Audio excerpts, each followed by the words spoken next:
right, so we are checking out a documentary, Bullseyes and Beer, When Darts Hit Britain. Hey now, I'm here for it. Now, yes, when the first darting video we did of Phil Taylor, we didn't know that it wasn't a repeat. It just looked like a repeat, so... Which, gives the credence to how amazing it was because it looks so similar. You're like, holy crap, he did almost the exact same thing twice. Insane. Yeah, and it just looked like it was a repeat. So so how are we to know? We don't. People are like, you should have researched it more. I'm like, that kind of takes the whole thing out of it. The whole point of doing a reaction video to it. That just, come on. So think with your head, people. So as an olive branch, we are going to try to immerse ourselves in the subculture that is darts. Hopefully, this video gets for that. Yeah, we'll see, man. You ready? Yeah, man, I'm here for it. This is odd for me, so I'm there for it. This is completely different. Like, usually darts in our world is just something, is an afterthought at a bar. If it's there and you're drunk enough, you play it, but, never seriously. Yeah, never seriously. Anyway, let's go in. Let's 3, do it, 2, man. 1. 80! A new decade had dawned. Margaret Thatcher was only a few months into her new job, and it wasn't going well. The surveyor of the Queen's pictures had just been exposed as a Russian spy, and people were stripping off on the country's first nudist beach. But on a cold Saturday night in February, the eyes of Britain were focused on a small cabaret club in Stoke-on-Trent, where two young lions were about to take the game of darts out of the barroom and into the ballroom. Crowd was fantastic, Bristow, Bobby John.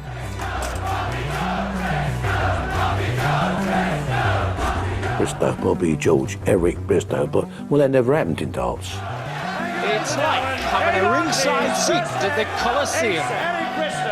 It changed darts. The viewing figures went up. People at home realised there was a lot of skill in darts and there was good dart players out there. But they knew there was characters there. A traditional working-class pub game had become a national obsession, appealing to both genders. I love to beat any man anyway, so it doesn't really matter. And crossing the class divide. Let's have a jolly old game of darts, bing! Let's have a jolly old game of darts, bing! On its tiny scale, it is elemental, with a thrilling milieu. It's really sort of tiddlywinks in a bear pit. Double 14. Yes! And it was television that for 2 decades launched darts into our living rooms, elevating its larger-than-life players into legends and turning its commentators into household names. I'm going to enjoy this. I think you will too. This is the story of those years, the pivotal games, the people and players who transformed a pub pastime into a sporting spectacle like no other.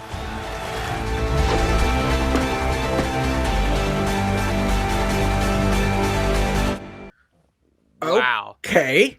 All right, from the first 2 minutes of this, apparently darts is a much bigger deal than we thought it was. Okay, and it kind of did the popularity ramp up because of the shit that was being fed to everyone at the time? It's like, fuck the TV. Let's find something, anything else to watch, and then did that because once again, we see our very, repetitive character on this channel when it comes to big things in sports. Mm-hmm. Margaret Thatcher. Yeah, the 80s. So because it was all shit, the people were like, F that, let's just find something else. And they put all their energy into other recreational things. Is that how it went? Because music was at an all-time high, like a different place then, right? Yeah. The punk scene was bred out of this moment, of this time frame. Yeah. And darts, I guess, was elevated by the presence of TV and anchors. Yeah.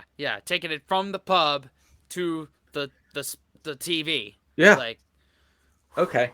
Wow. Okay. This is something completely new and different here. This is wild. I love this. It makes it now it kind of makes sense. Yeah. Why? All it has to do is take off once, and then you're a staple, you're a mainstay. People track it. So okay. Yeah. Let's see.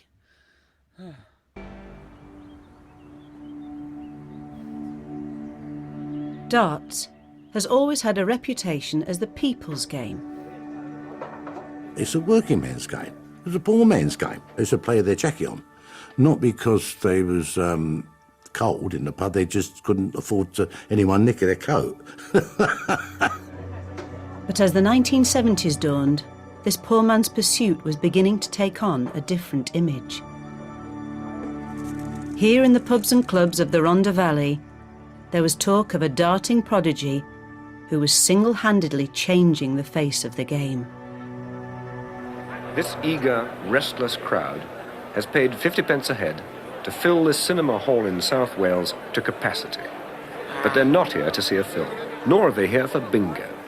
They've paid, quite simply, to see this man. He's Alan Evans, and in the villages and towns of the Rhondda, Alan is little short of a god. And this is why.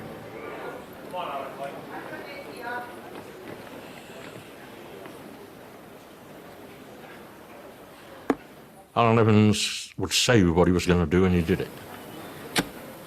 I saw him play an exhibition or a challenge match, and he said, I'm going to hit 1,280s tonight. He said, and if I do, will you all put money into these collection jars? He said, and if I don't hit 12, I'll put £50 in, which was a lot of money then. He hit 1,280s before the last leg. And soon, the legend of Evans the Arrow would spread far and wide beyond the valleys. That's so wild that so many people gathered to see this guy play darts. That's crazy, dude. Like, okay, so this is the everyman's sport, and we addressed that before. Like, this is the everyman's sport. This is hell yeah. I'm there for this kind of stuff, man. Yeah, come on now. I love that. He was like, I'm gonna hit, was it 1280? Yeah. And if I don't, I'll put 50 pounds in. If I do, you guys put some money in the jars. Wow. He said what he was gonna do, and he did it. Hey, I respect that, man. Yeah, that's awesome. Evans was following in a rich tradition of darts exhibition players, like Londoner Joe Hitchcock, who in the post-war years had held crowds with his skill and dexterity, and not only with darts.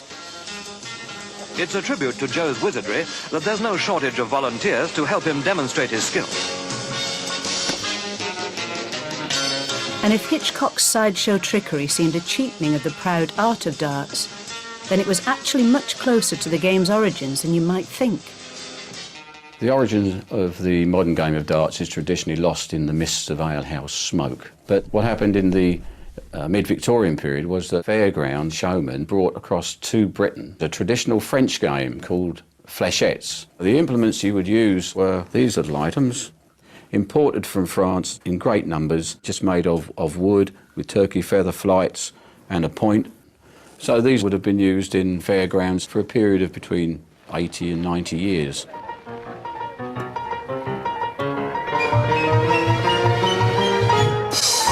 I also remember when I was a child in the 50s, going to the fairground and playing with these, and they were always known as French darts. In Joe Hitchcock's day, the highlight of each darts season was the News of the World Individual Championship, which had started modestly in 1927, but by the early 1970s was drawing in 500,000 entrants. Wow. What the? The one to win. Wow. I guess have been living under just a big rock. Yeah. Well, that's obvious. That's this whole channel it's obvious. But like, that's wild. 500,000 entrants by the 70s. What? Okay. Damn. Okay. Dude was throwing nails at a dartboard. Yeah, those big old things, some French darts. What the hell? Who would have known, man? in them days was definitely in the news of the world. Best of 3, 501 from 8 foot on a wooden board, on an elm board, which is slightly smaller than the trebles and the doubles, but on elm boards. And it's a lovely feeling to play in front of thousands and thousands of people and play darts to your ability. In April 1972, London Weekend Television's World of Sport took the bold decision to cover the grand finals of the News of the World Championship from Alexandra Palace, the first time a major darts tournament had ever been fully televised in this country. For the amateur dart thrower, this is Valhalla. And it was that 5'2" Welshman from the Rhondda, Alan Evans, in a dragon red sweatshirt and Cuban heels, who stole the show when he blitzed the reigning champion Dennis Filkins in front of 12,000 devoted fans supping cans of ale and brandishing leeks. With a record 7 million people tuning in to watch his exploits on World of Sport, Evans the Arrow now became the first hero of darts' television age. 7 million. And in what was becoming an era of Welsh sporting brilliance, Alan Evans turned full professional and was soon joined at the top by his friend and fellow countryman, Leighton Rees. The guys that influenced me on the actual dartboard itself, first of all, was Alan Evans and Leighton Rees. Leighton had the best style, but Evans had the fiery will, and if he was playing today, sadly he's gone now, but if he was playing today, he'd be a force to be reckoned with. What Evans showed to both his fellow players and to darts fans was that darts was more than just a pub pastime. It was an aspirational career. I get well paid for my exhibition, so I can really allow to pay a driver every week. I like a few pints, so sometimes I have over the few. And then you've always got the breathalyzer coming into it. So some people might think it's just a show, but it's not really. I always class darts like boxing. Like normal people have got a chance to box and earn money and get out of the ghetto where they come from or the bad area where they live. Darts is exactly the same. Huh. God, I'm still like flabbergasted that, you know, those two guys are now superstars because of darts. Okay, so for our two American people that watch this, what is the comparable you would call pastime that has yet to blow up? I would say the equivalent, if I were to make a comparison, it would be like if cornhole blew up. Cornhole. Like, if it was like that, like the beanbag toss, like if that were to blow up, it would be like that. Yeah. You know, maybe. or honestly, it'd be like this new thing taking the US by storm, freaking pickleball. Pickleball, I was gonna say. Like that has, I was just in Florida, and that it controls the state. Yeah, I believe that. Like that is the go-to. So yeah. For me, it'd be like that. Blows my mind. And you know, one of the best players of pickleball is from Maryland. Really? Yeah, from Olney, Maryland. Like, oh man, of course it is. Yeah. But I that's what I think. It's like a pastime going pro. It's like, whoa, and it has this outlet. I love that. It's like the promise of being able to get out of your current situation, doing everyday shit, you know, turning a hobby into a career, and that's awesome. That's it's the every person sport. Like, I guess you could also throw bowling or pool, like, or billiards or snooker. I know there's differences between those, but maybe that's another video in itself. But yeah, that's in the category of the every person sport, the working person sport. Get out of a bad situation by throwing darts. Hell yeah. That's the dream. Hell yeah, man. Yeah. Wow. Come on. Bristow was the cocky young hustler from North London. who'd taken up arrows instead of a life of crime and believed he could conquer the world. From the outset, he had a steely resolve to win. What I loved about the darts is it's me against you, and I'm better than you. So that's the end of it. And you think you're better than me, but I'm going to prove that you're not. He'd been bred for darting glory. My dad put a dartboard in my bedroom when I was 11. The dartboard just intrigued me. Different numbers, different ways to go, and just play for hours and hours and hours. And then my fingers stick out. And then my dad said at 14 and a half I was, he said, "You ready?" Obviously he's going to take me down the pub. He said, "I don't want you playing like that down the pub." I said, "What do you mean playing like that down, sticking your finger out?" He's a bit worried about his son having his little finger out, you know what I mean? Oh. My mum quite likes it. It's like drinking a cup of tea, you know what I mean? There's thousands of people all over the world still doing it now with their fingers out. I think it's going to make them any better. Yeah, you got to be gifted, son. And his gift was put to good use down the local. I used to play for sixpence a game, tanner a game. And I played my dad first, and then somebody chalked it, and then I'd play him. And while that was going on, people coming in the pub, put an E up, a B up, and a C up, and you have a long list of names. And then I played from 12 till 2:15, and I never lost a game, and I had a pocket full of tanners. Nice. Tanners were good, but tenors were better. And wannabe professionals began to roam the country, taking on all comers for high stakes in Super League tournaments, holiday camp competitions, and after-hours money races. It was pub in Walthamstow. We used to meet up. It was Eric. There was myself. There was all top dart players, and we used to have money races afterwards. And the money races, you just put a guy up who you thought was good, and play a game 3001. You know, I used to love it. It was a buzz. Me and my dad just went around. When I got there, a bloke says to me, "Do you want to play this guy for £1,000?" I said, "Well, you got £1,000 on us," you know what I mean? He said, "Well, we'll put the money up." And these blokes, they said, "If you beat him, we give you 500 quid. I said, "Fair enough." Well, they had £2,000 side bets on it. Dude. Even professionals like Alan Evans and Leighton Rees wanted a piece of the action.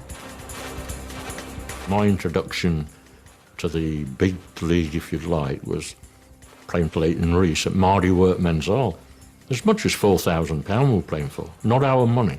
The punters' money. They would queue, make 2 queues, and they put money on me, and if the book was full on me, they'd jump over and have a bet on the other side.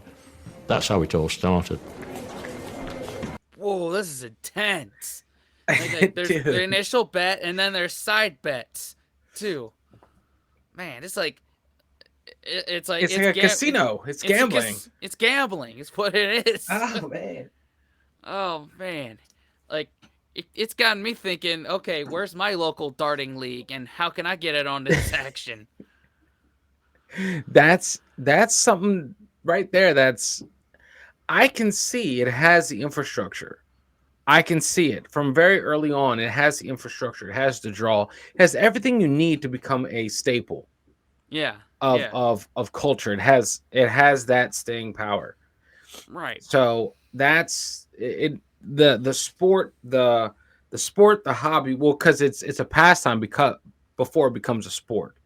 Yeah. The pastime has to have more dimensions to it than just the pastime. Mm-hmm. Right. It has to have depth. That's how it stays. Is the depth of it.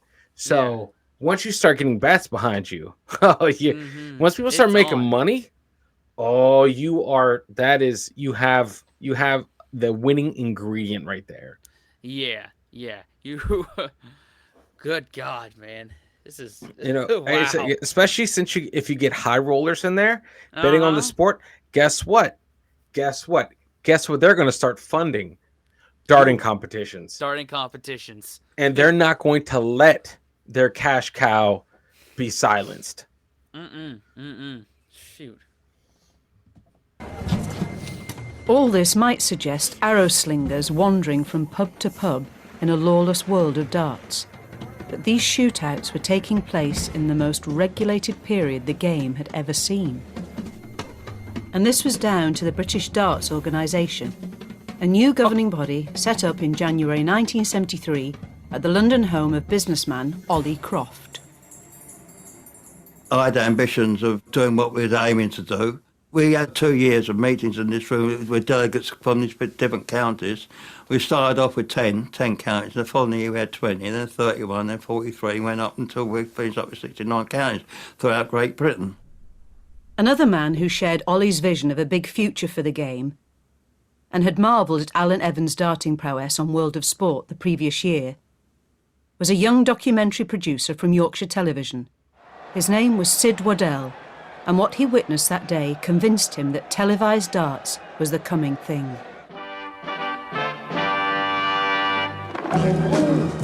Looking to build on World of Sport's success, Waddell reported back to his bosses at Yorkshire Television, and together they cooked up a tribute to the unsung heroes and heroines of the tap room, a pub Olympics.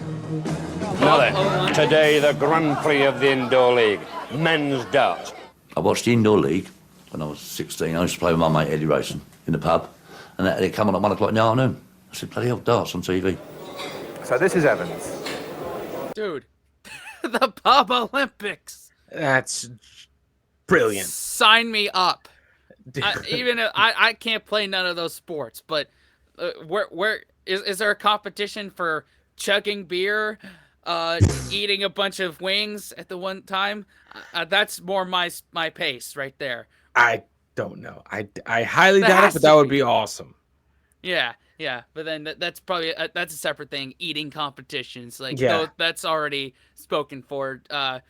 Joey Chestnut. Yeah, you know? but these are all like the pub games. Yeah. Like, I think they were like snooker and whatever that soccer thing. The foosball thing. Foosball, that's what it's called. Yeah. Crazy. All right. Hey, I'm glad that I'm just amazed at the like where it started. This is very interesting because it just started right. Like, yeah. Okay, I am in it now. This is a very unique peek behind the curtain of the I guess how big darts is and why it's so big. So yeah. I feel like the modern-ish equivalent of that, like, but that's not really comparable because it's a different thing, is esport tournaments, like people playing, Call of Duty or Valorant competitively. Okay. The ninjas, Shroud, XQCs of the world playing it competitively. Okay, I go there. I think the one older comparison would probably be X Games. Yeah. Where they didn't really have an organized like tournament type deal, like Olympic Games for the motocross sports. And X Games gave that. Yeah. And I'm like, okay, it's a sport, it's a pastime, but has not yet been organized. Right. It's just all the Wild West. And I'll go with you on that one. And then X Games comes, whoop, here it is. It's called X Games. Just like that. A great little player.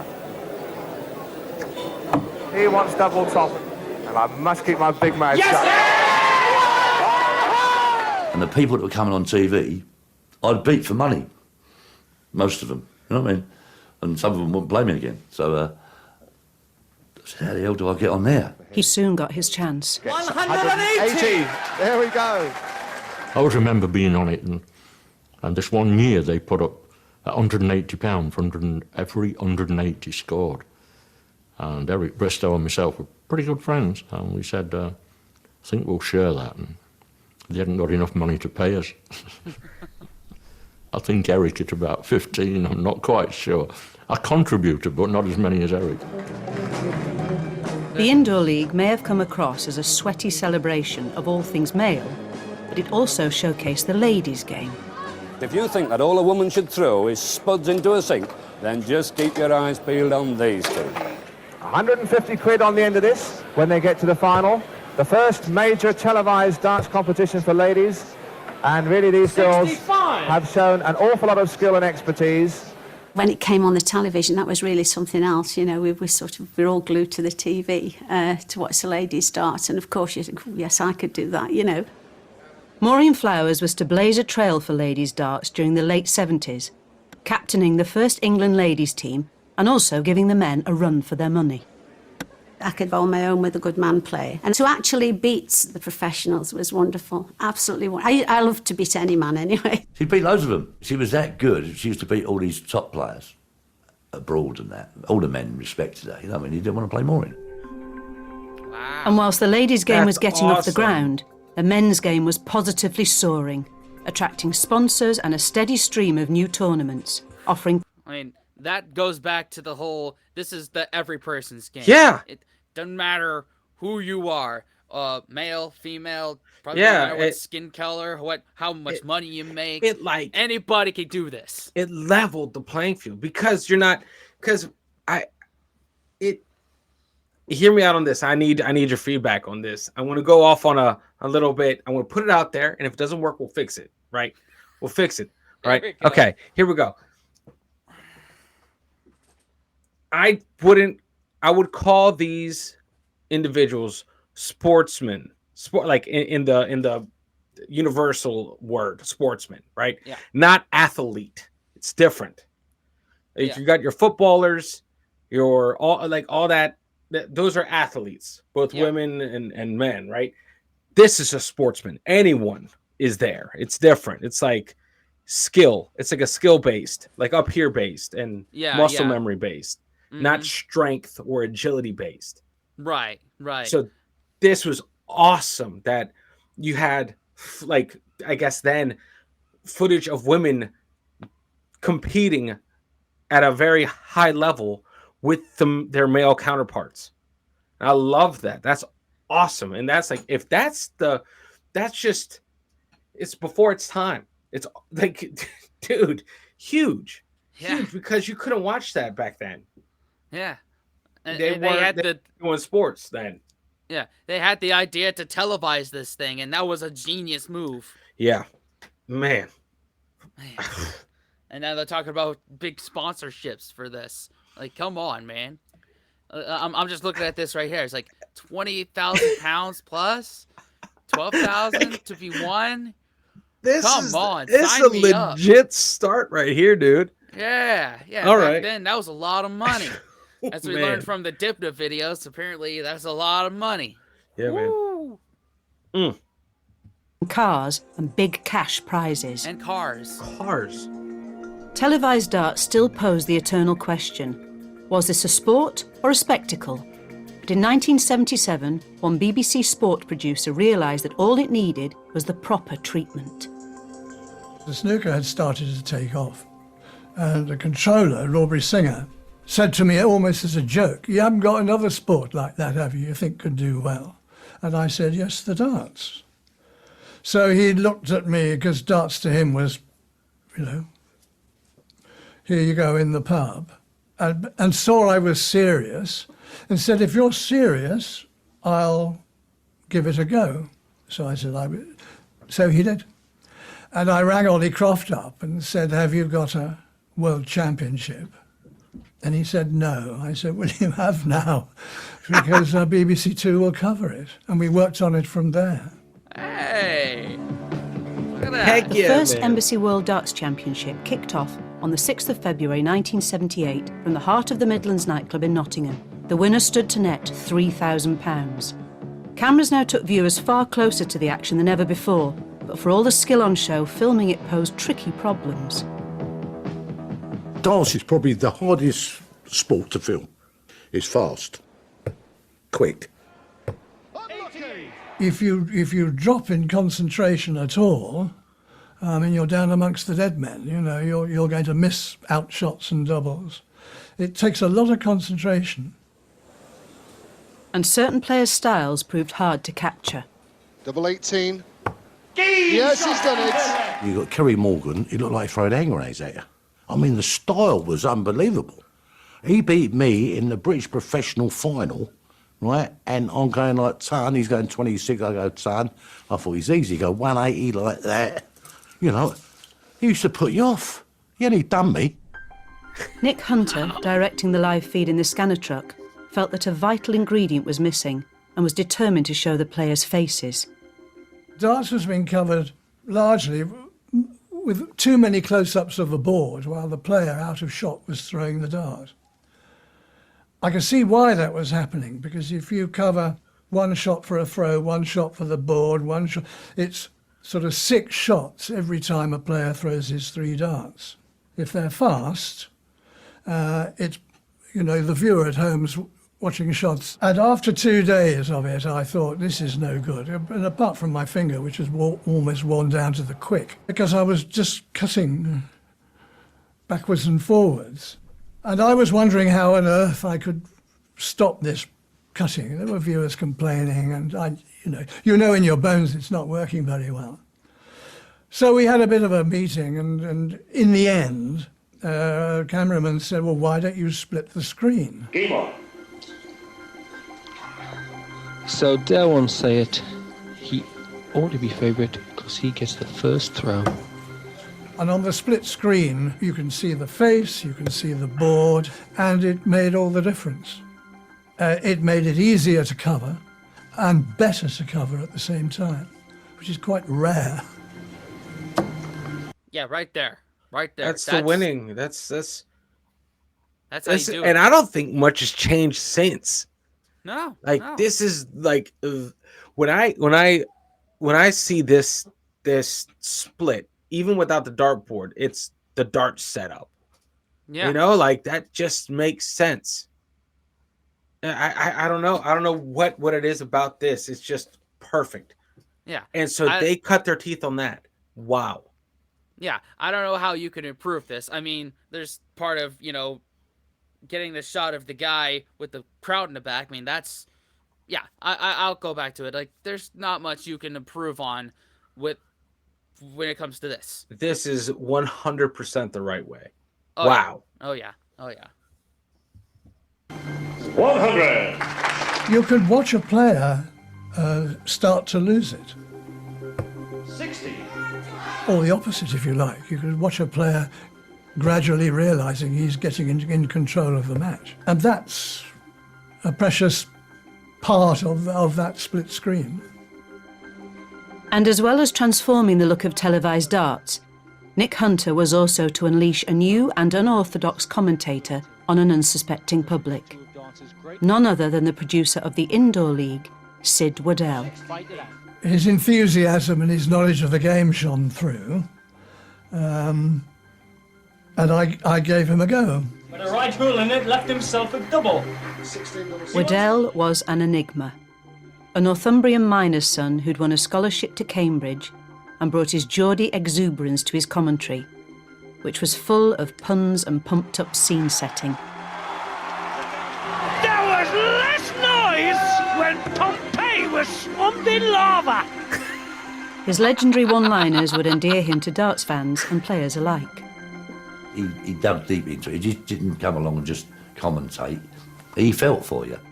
Earning him the sobriquet, the voice of darts. The atmosphere would cross between the Munich Beer Festival and the Colosseum when the Christians were on the menu.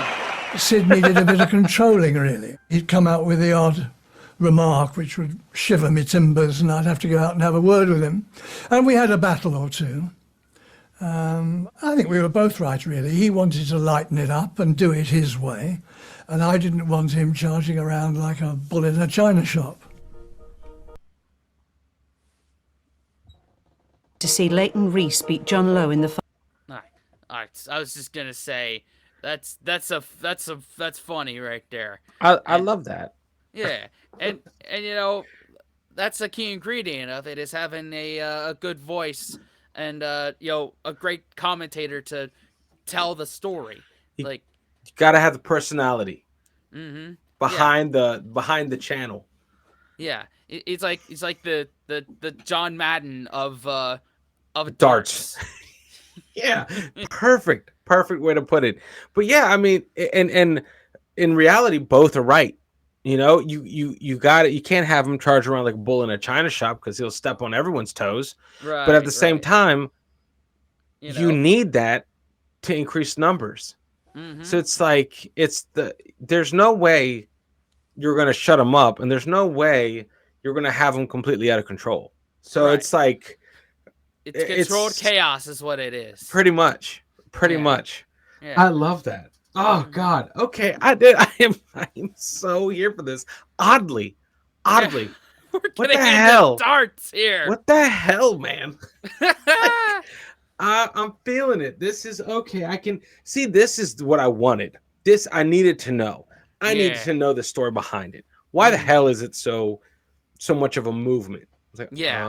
okay. What Okay. darts? Now we're getting to know why darts. Why darts? That's a huge. That's a huge difference. Mm-hmm.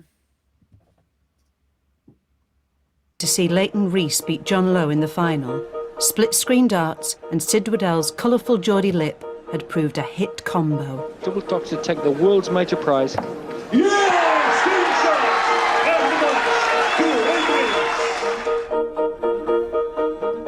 And in the week following the match, high street sports shops sold out of darts equipment. Wow. The following year saw Lowe and Rees reach the final again, but this time it was Lowe who triumphed. Savouring the moment. Double 10. Yes! Game shot! The grin of the champion. The new champion being congratulated by the... To win the embassy was quite phenomenal, to be quite honest. Ray Reardon, the snooker player, was world champion, and he presented me with a trophy, and it was the biggest part of my career. It set me off on a run that has never really stopped. If Rees and Lowe swapping trophies made it seem like the Embassy Championship was a two-horse race, then the third year's dream final would give us two new contenders, now sporting catchy stage names. The Bobby Dazzler was riding high after winning the News of the World Championship. I won that one. That made me. Diana Dawes gave me the trophy, bless her. And she loved a pint of lager, that girl. She drank a pint of lager. And his opponent, the crafty Cockney, was still smarting from his run-in with arch-rival Alan Evans the previous year. Well, the thing is, Eric, you're so easy to beat. No problem. It's easy. When we play you, we know there's no danger. We have to worry at all. The showdown at Jolly's Cabaret Club will be just the ticket for the telly. Look at that. Well, I'd advise you to sit on the edge of your seat, because I'm sitting on the edge of mine as the gladiators come out. And don't blink. Don't even blink, because I think these two will go off like guided missiles. You can see the difference between the two world finals before, and then it's all of a sudden you had two gobs in the final. There were the glittery shirts, which I took from the ice skaters, because I thought it would make the game more theatrical and people would watch it. Okay. That right there. Okay. That right there. So you took it from the ice skaters, like just go above and beyond. Be the peacock. Yeah. Hey man. Be out See, there with... you need the showmans. You got to have the Michael Jordans. But my God, does everyone like to watch the Dennis Rodmans? Right? Yeah. If you guys get that reference. I was going to say, when you said Michael Jordan, he's, the athleticism of Michael Jordan mixed with the flamboyancy of Michael Jackson. Yeah, there you go. That works too. Too. We said the same thing, just completely different references, but same message. Yeah. I got that. Yeah. And I rarely get to say this anymore, but come on. Yep. You know these guys fuck. Oh, yeah, man. You know come these on. guys fuck. Jesus. There's no 100%. question. God, man, look at that shirt, dude. Yeah. I want that shirt. Come on now. And I was thinking also, when those two guys were, talking, it's like, can you really have hatred towards another darts player in any capacity? Like you can have a rivalry, but it's mostly a friendly one, because come on, you throw darts for a living. You're not in an office job, or you're not playing any definition of football. No, so it's like the spectacle of wrestling. Yeah. Not like Olympic wrestling, guys. Like wrestling. It's like that drama, that buildup of wrestling, and it creates this. It creates everything behind the sport. Yeah.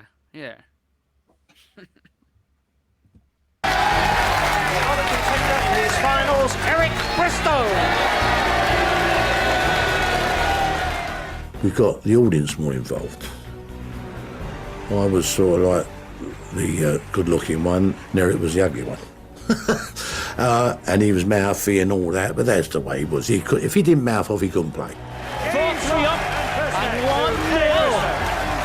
1-0. Yeah, up there when you hit the double. We started all that.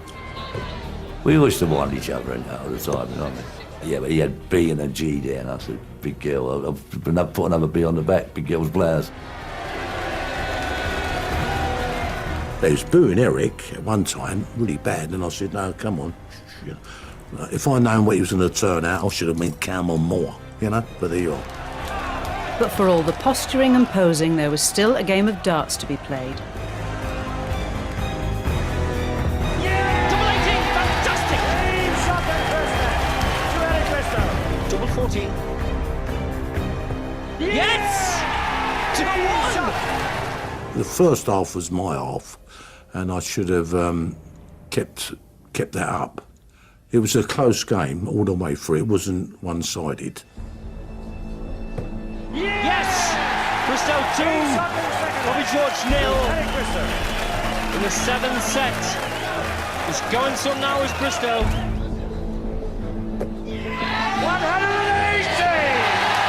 What they came to see. Bobby George fighting for his life here at Jolly's Club. After 2 hours, the match was delicately poised. Bobby needed a leg to tie the match. Eric needed it for the championship. If that man in red gets this set, he's the new champion. Game on, ladies and gentlemen, please. It was a good game. It was like most of the sets went to 3-2. He played well. We both knew each other for a long time. I mean, I used to play pairs with him when I was like 16. So it's not as if we didn't know each other's game inside out. The crafty Cockney Eric Bristow, rated #1 in the world, needs a single double to become the world champion. I thought, that's it, I'll put the darts away. Well, you know, he ain't going to miss it. And I thought, no, it's round full. I'll give it to him now. I hit a 21st start, and I thought, bloody hell, don't go to the last start. It's double 10. Eric Bristow from Stoke Newington becomes the 1980 Embassy Professional Champion of the World. Yeah, all them years and years of practice, just worth it. In one hit. That's awesome. Best double 10 I ever hit. Dude. That's awesome. Who knew this could be so intense? And now he's a hero because of it. So I have just a stupid question. There are no such thing as stupid questions. Just I don't go know. out with it, man. So what the F is the bullseye for? Like, these guys are doing their maths, their complicated maths, trying to get all these points on the board. That means there's a complex strategy behind winning that I guess they try to accomplish when they're out there, right? Not just bullseye, bullseye, bullseye, bullseye, right? Like, I don't know enough. Like, this is where I'm like, oh my God. I think we'll learn that in the next video we do. We'll probably be like an explainer of it all. Yeah, we need this. Maybe we'll stick these two in the same video. I don't know. Yeah, we'll see.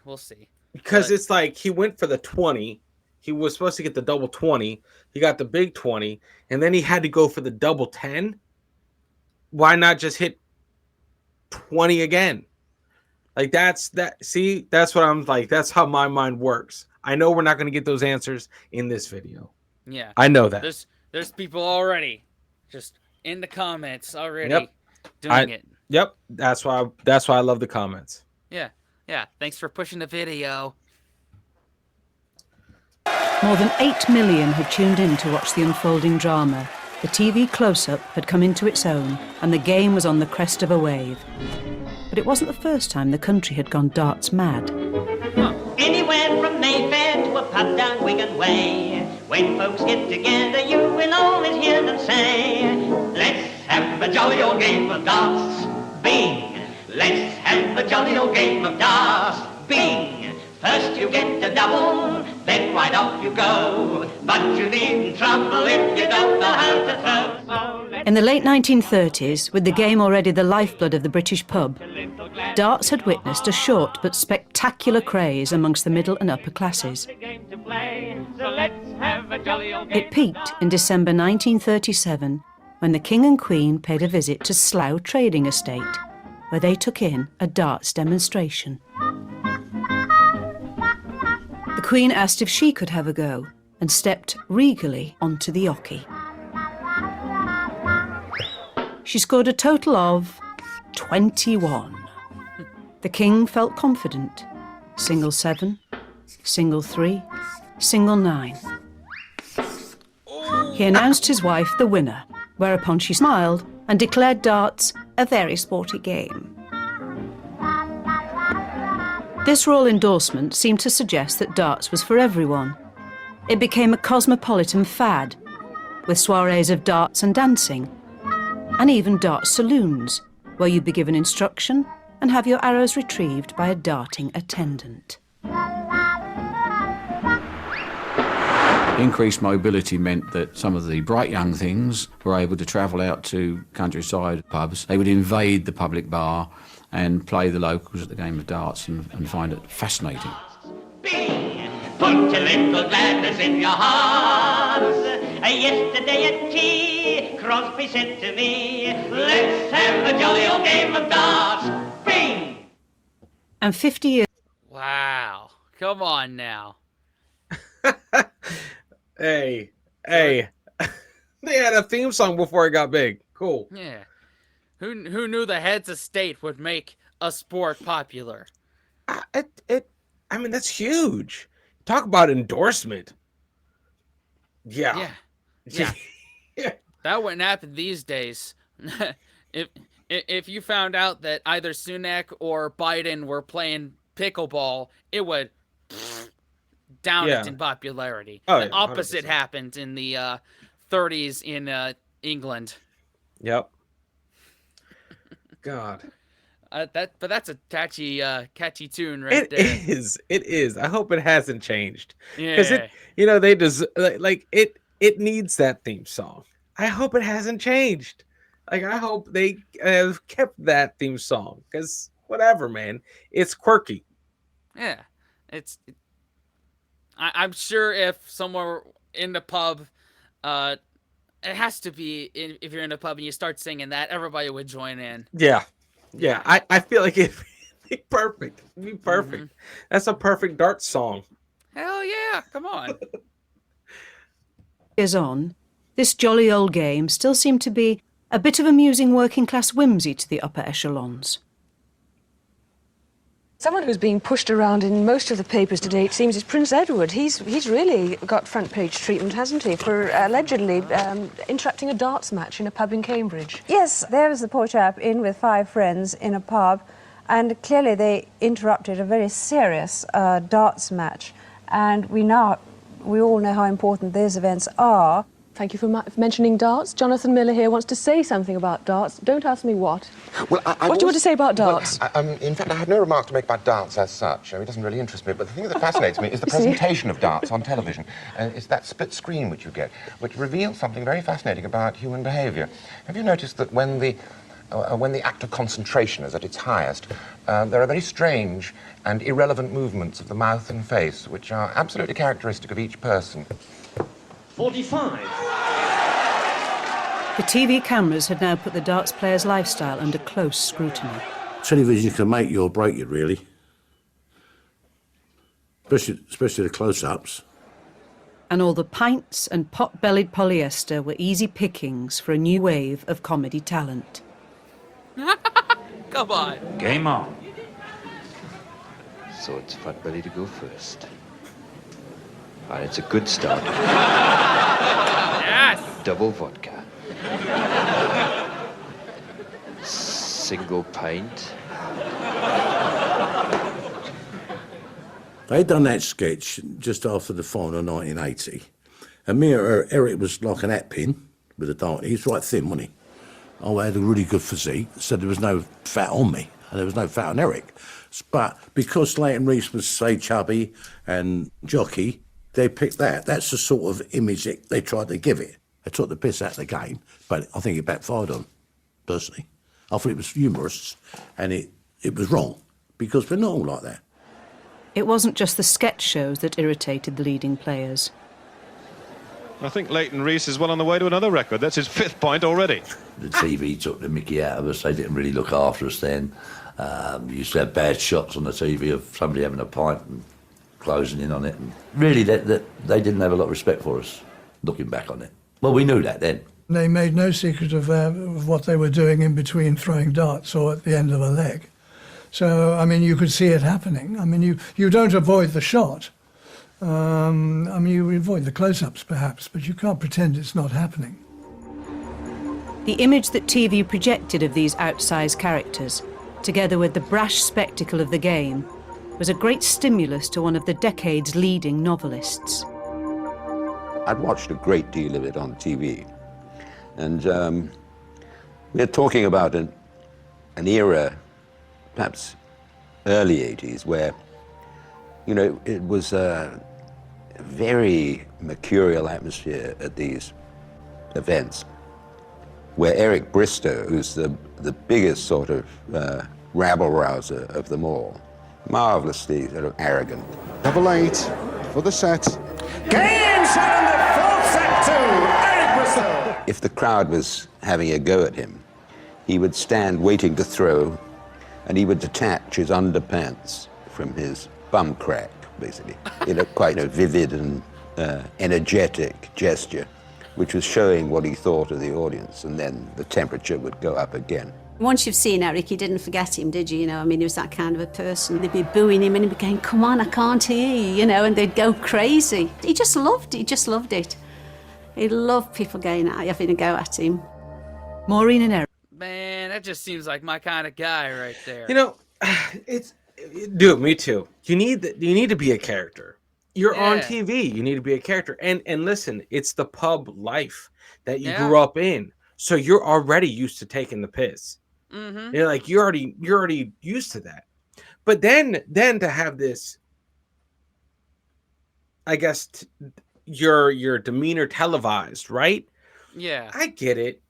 I mean, I get it. Maybe it's a bad look overall for the sport, but you know, that's like, I like to see someone on TV having a pint, because that's relatable.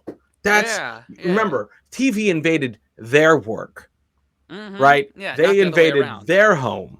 Yeah. They're still at a legit pub or a place that serves alcohol. Yeah, they would be doing that even if the camera wasn't on them. Yeah. So, you know what I mean? Like that, but maybe that was during the era where everything had to be polished and cleaned up.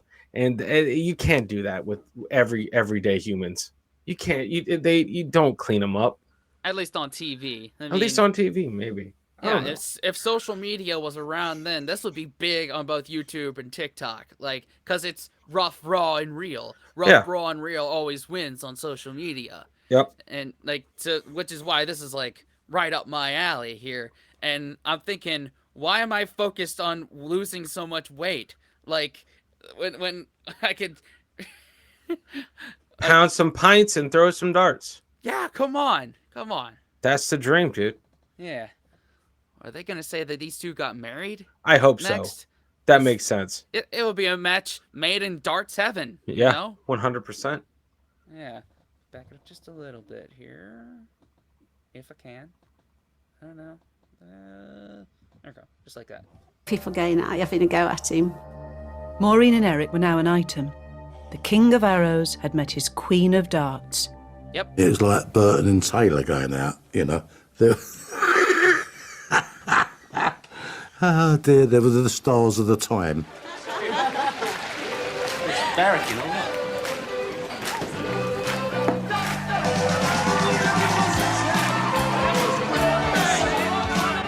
Top dart stars had become not just household names, but light entertainment celebrities. I want him to put his head next to the dartboard, and I want to throw 6 darts. If we can have a game, we could pay for a bit of stakes, you know? Well, that'd be handy, yeah. How much you want to lose? They even made it onto Top of the Pops. What? Yes, that's darter Jockey Wilson beaming out from the screen as Dexys Midnight Runners belt out their homage to soul singer Jackie Wilson.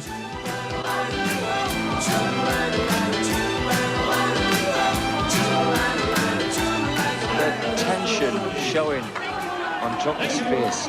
Jockey had won the 1982 Embassy World Championship in some style. One dart could give him the World Championship double 16.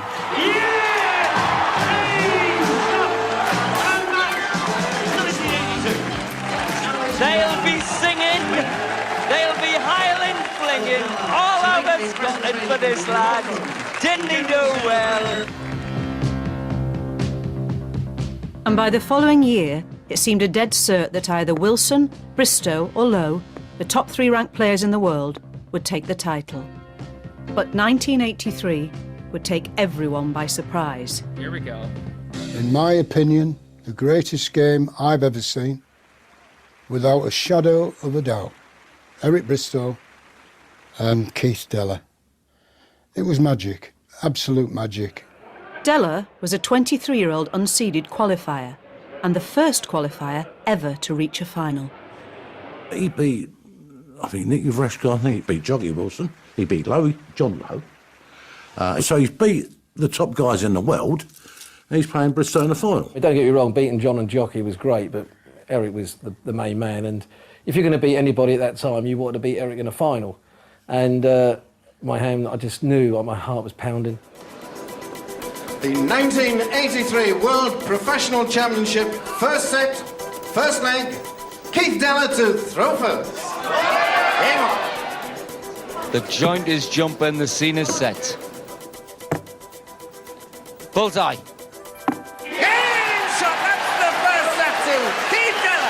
Eric, the crafty Cockney, he thought he was on a winner. Tops for Deller. Game shot, that's the second set to Keith Deller. The Deller rampage continues. What a dart player. And as the game went on, his head was going down a little. What's happening here? Thankfully, I was 2-1 up at the break, and I thought then, I'm 2-1 up now, and Eric's got 2 hours now to think that he's not going to get it all his own way.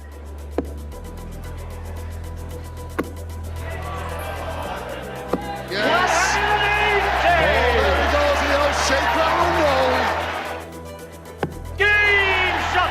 And fifth set A salute. to Eric Bristow. I thought I got him because he had 7 darts at a double to beat me earlier on. 64 to be champion of the world. The 64 that I missed, I could feel my lip, my hand was starting to shaking a little bit. Double 16 for the title. When he's got 3 darts in his hand, he's thinking about, I can win this now, I can win this now. 93. Double 9 for the world title. 1. Double 4 for the title. The 2 on double 2 were right on the wire. For the title, double 2.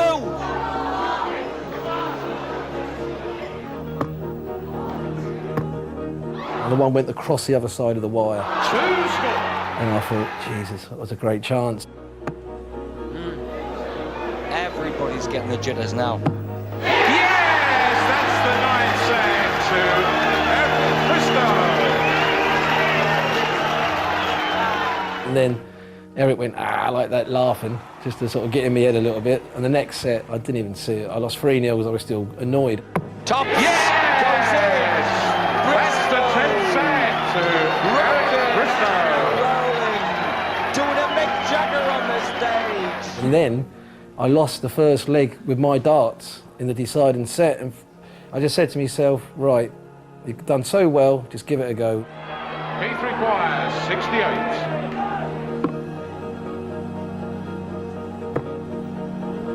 16 for Deller. Yes, that's the 3rd leg to Keith Deller. At 2 legs to 1 in the final set, Deller needed 1 more leg to become champion. He decided to play the board and not the man. Takes this leg. He becomes world champion. 123. And then I made a bit of a boo-boo. Got to back at this leg, Bristow. Bullseye. Played the percentage shot. 89. He wanted 138. And I thought, well, he bowled it earlier on with 3 darts in his hand, twice, you know what I mean? And I thought 138's like bang, bang, bang. It's like all over the place. Like if you'd wanted 136, 60, 60, double 8, I would have went with the ball. But a 138 is like, as I say, it's like there, there, and there. So I thought I'll get a big 18, leave 32, because I won't miss 32. He must be brain dead from the neck up. The youngster that he's playing against, Della, he's on the shot to win the championship. Eric says, oh, I'll go for an 18, leave 32 because that's my favourite double. Well, you're in the championship and you've got 50 left with a dart in your hand. You don't take that chance. He's required Dangerous 138. Bristow is banking on Della not doing this, but the shot's on for the title. Double 12 for the title.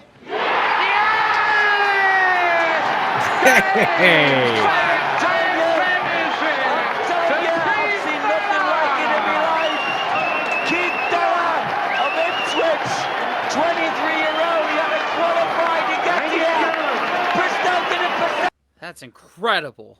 That's the underdog story right there, man. Yeah, yeah. Holy shit, dude. That is awesome. It's legitimizing darts, man, in the public eye. That's kind of, you know, David v. Goliath type of thing. Yeah, go from undiscovered to barely qualified to, like, not barely, I don't know the story, but qualify, enter at like the everyone's level, and win the whole fucking thing. Yeah, against a legend of this game. Oh, love that, dude. You know what, though? The sport needed that story, 100%. Yeah, that's what it needed. Man. Shots! Della did the business! He's now the world champion! And he went out on 138 when Bristow had more or less told everybody that he didn't have a chance. And he went and did it. Basic. But you see, terrific, isn't it? Isn't that a great bit of sport, really? The viewers would be back for more the following year, wouldn't they, after that? With over 9 million television viewers, wow. darts was a rating sensation. Man. He took off on a victory tour of the country with his manager, who believed that his young star had limitless marketing potential. He could advertise anything from Johnson's berry powder to cocaine, but, you know, we're talking about that kind of range, you know, all over. Clothes, sports equipment, food, soft drinks, breweries, anything. And the trappings of fame brought him a new legion of followers. Darts groupies are a new phenomenon in a sport where a man's prowess has usually been measured by the girth of his beer belly.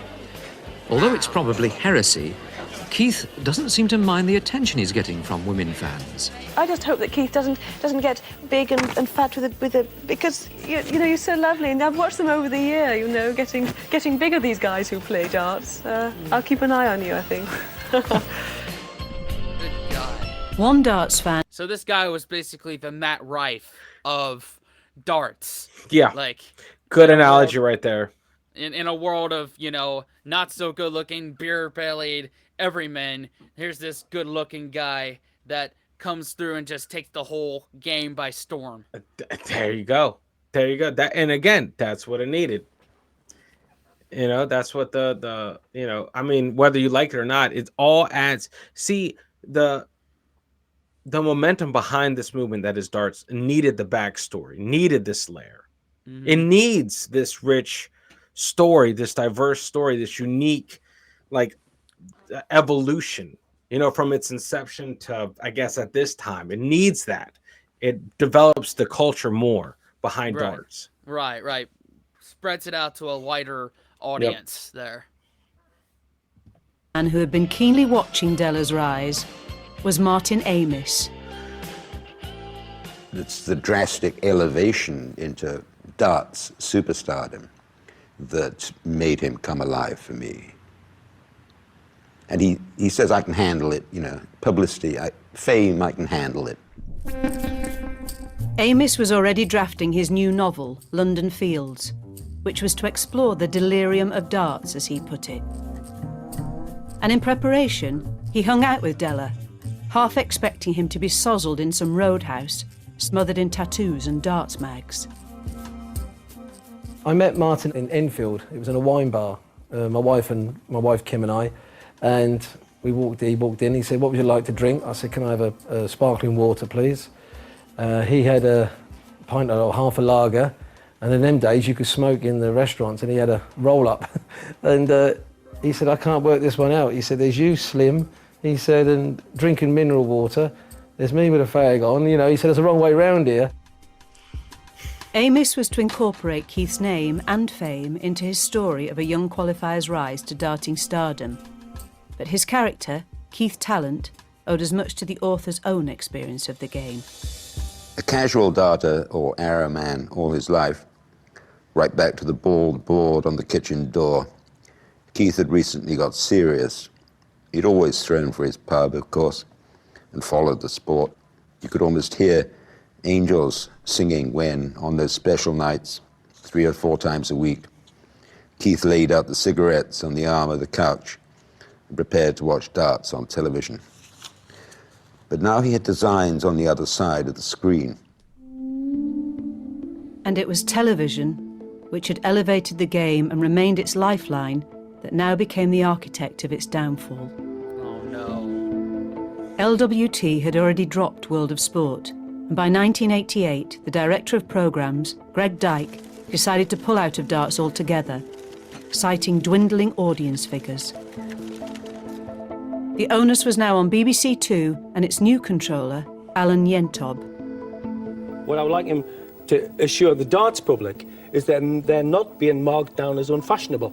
I have a schedule to fill, and I have to accommodate the other interests as well. So all I'd say to you is that be grateful that I'm not Greg Dyke. Yes. And I will do my best. And don't imagine that I'm not interested in the broader responsibilities of running a channel and not simply in just putting on what I want. A drop in TV coverage would mean a drop in prize money and far less exposure. But for Eric Bristow, there were more serious worries. He had been diagnosed with a debilitating condition called Dartitis. Dartitis is when you go up there, you go to throw a dart, and you pull it back like that. So you're just going like that, you go like that, and you lock. It locks, and you give it all this. I used to sort of count how long it took for him to let his darts go, how many seconds it took to actually let his darts go. It was strange, it was a shame. Usually, the problem has been letting it go, and if you watch it there, if you watched it years ago, it was a lot more fluent. Well, with the magic of our VT department, we can do that. You haven't seen it yet, but this is you in 1985 on the left and today on the right.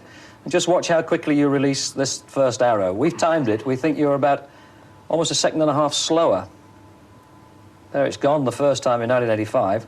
Is there a doubt? Something crops into the back of your mind? There's no doubt. All I want to do is let the bloody thing go, and it's just stuck in my hand. Well, what can you do? I saw shrinks and everything. You try anything. I tried fly fishing, because I thought that's an armed sport. It's in the grey matter, mate. Trying to be perfect, too perfect. Should have just let it go as it was. It was going nicely. You wanted to be better than what you are. Maureen came up with a plan to help Eric combat his condition. I said we should try and sponsor someone who's local so as he could practice with him. And hopefully then it would get Eric back to how he was. Maureen's idea, but in the end, it was Maureen's idea. I started practicing with people in the pub, and I played 4 hours in the afternoon and 4 hours at night to try and get rid of it. And there was one local lad who fancied his chances at Eric and Maureen's pub, the Crafty Cockney. Me and Yvonne went up the Crafty Cockney. I said, let's have a look, see what it's like, because we've never been in. And as it happened, Maureen and Eric were doing a little bit of an exhibition on stage against all comers, and just watched them. I remember saying to Yvonne, I said, I could beat them. And that's how we started. That's So I said, I'll play with you. I said, yeah, I've heard it all before. So he'd turn up in the afternoon, 4 hours, up in the night, 4 hours. He was here every day. And Maureen liked that, because it was getting me into darts again and trying to get out of it, because she knew what I was going through. It gave him a new lease of life. He was loving it. It was something, it was like a hobby for him.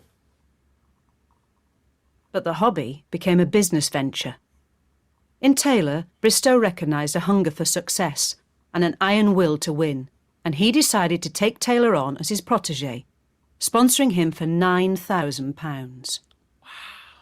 The condition with Eric was that I paid him back. So he would walk in a room. Even now, if I was sitting down in a room and he walked in, I'd get up and start practicing. Oh, because he would tell me off. He'd say, what are you doing sitting down talking to them? He says, well, they're not your friends. He'd say, you owe me 6,000, he knew every penny, £6,245.50, and you're sitting down talking. Get on that practice board. I was thinking, I'm going to pay him back. I am, I'll tell you. He'd ring me up, say, I've done really well in this tournament. I've got beat in the final. I said, ring me up when you won. And I put the phone down. And, I'd say, I lost in the final. I'd say, well, ring me when you win then. Bang. That's the way I was. Don't tell me you're coming runner-up. It's no good. Anyway, it toughened him up. Man, what a... He did not pull any punches. No on Phil. way. But you know what though? I mean, okay, listen, you gotta be hard on him. You have to, especially Prodigy. You put your name, your all-star name, or your world famous name on something. That thing better be.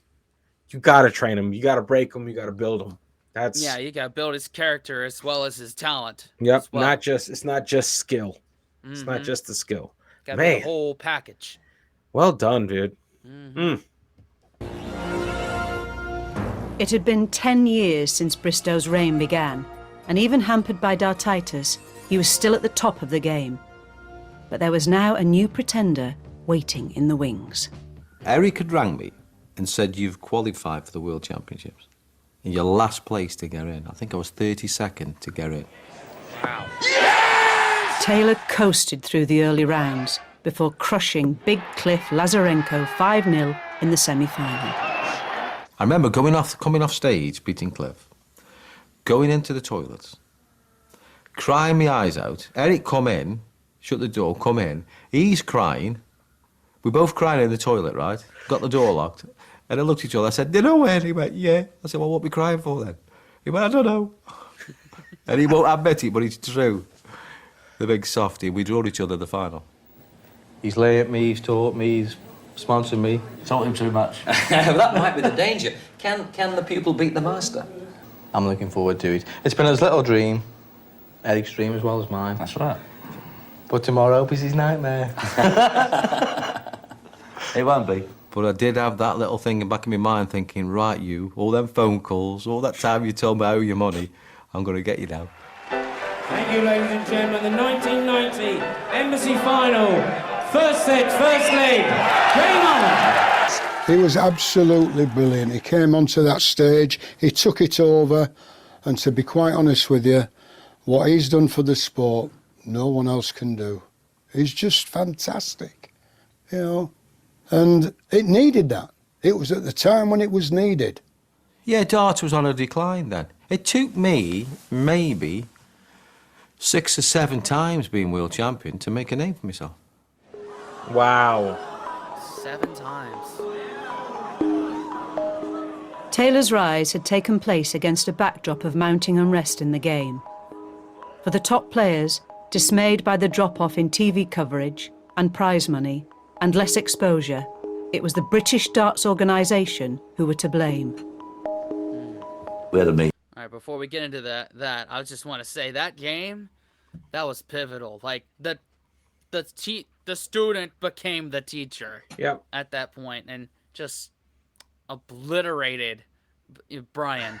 So in my basketball reference, my old school basketball reference mindset, because that's what I associate. I guess evolution of a game, right? Yeah.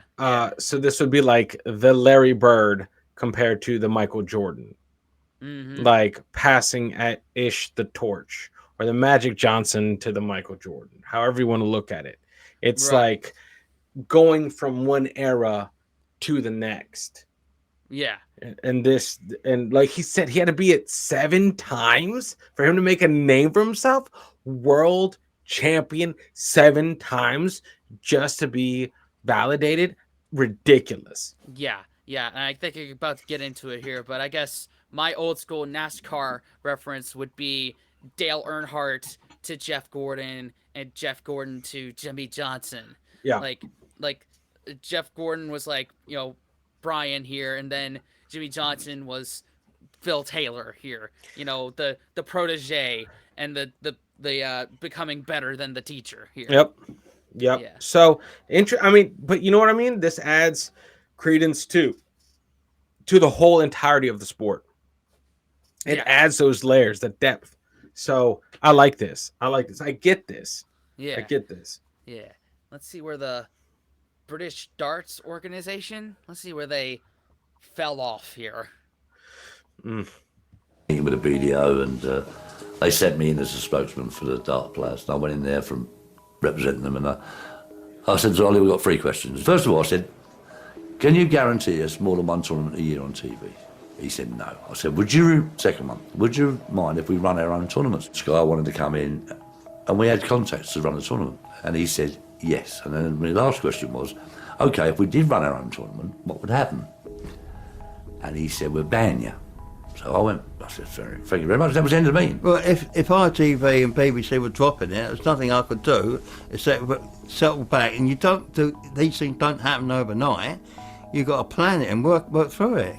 But they weren't prepared to wait on that one. But I couldn't guarantee anything. I can't guarantee them at TV unless the TV guaranteed it to us.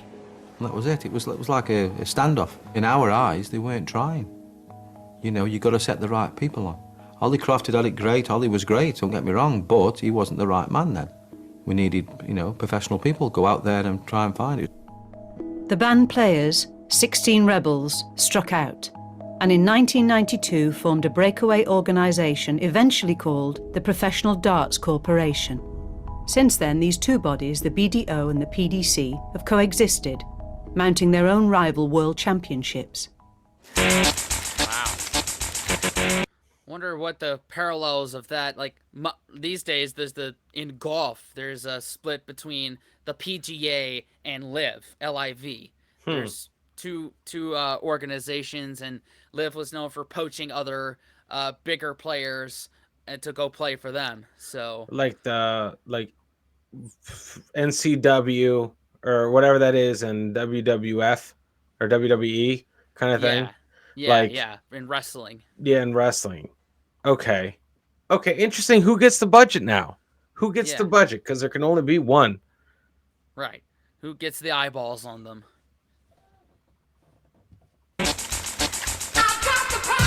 Sky Sports, with its shiny, glossy graphics and slick American-style coverage, would resurrect darts on TV, giving the breakaway PDC the platform it needed. PDC, all right.